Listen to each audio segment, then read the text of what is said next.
Welcome to the World News on Myanmar International. I'm Sophie Lee. A natural gas pipeline explosion in North Texas killed at least 3 people and left about 10 people missing on Monday, the 7th of June. Enterprise Products Partners said it owned the 36-inch pipeline, which is part of its Texas intrastate system.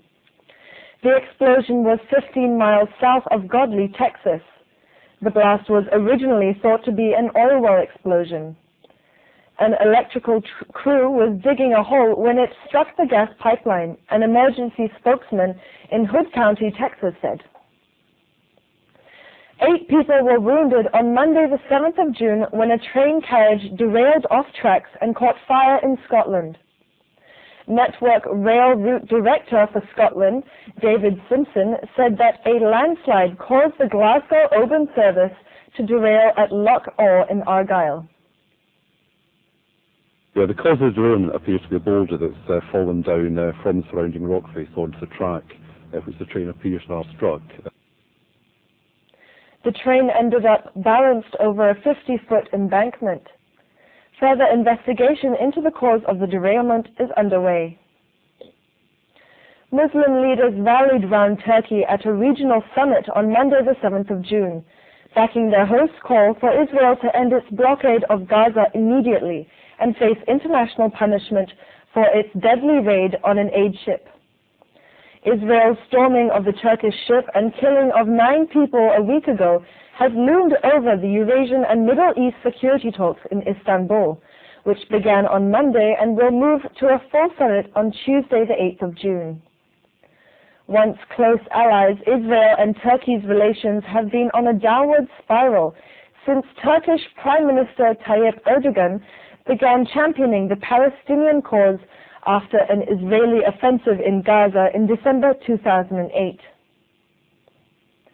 Israel is ready to become an energy exporter in the wake of finding much higher than expected natural gas reserves off its Mediterranean coast, Noble Energy said last week. Noble leads a consortium that includes a number of Israeli partners drilling for natural gas. The group raised its reserve estimate at the Tamar field by 15% to 8.4 trillion cubic feet. On Monday, the 7th of June, Israel's National Infrastructure Minister, Uzi Landau, said that he means to become a leading international player in the world's energy field. It's going to be different. It is going to be a different Israel, with respect to its reliance on natural energy. We will have it within our own hands.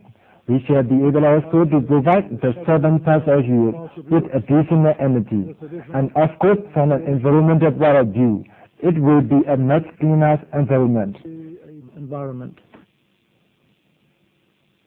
Israeli energy shares jumped on the news, pushing the broader Tel Aviv market up 2.2%. Seeking to cash in on the success of the 3D blockbuster Avatar, Chinese filmmakers are trying to create their own 3D box office success stories. Currently in production, Empires of the Deep began as a 2D movie with a release date scheduled for later this year. But the success of Avatar prompted the producers to reshoot the movie in 3D. The crew learned from the Avatar team, shortening their filming time to 6 months by following the process pioneered in James Cameron's blockbuster.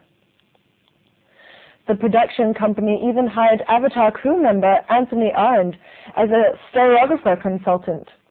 China's domestic audience is the second largest in the world, and executive producer Jiang Jun hopes to cash in on the advantages of filming in China since domestic production costs are low in comparison to the anticipated return. Detecting the skill level of the workers and technicians are already of world-class standard. Also, the costs are very low. When we film in China, for example, renting a film studio, labor costs, and equipment costs are only a tenth of Hollywood. So in reality, we are using very little money to make an excellent movie. That's a very big advantage for China.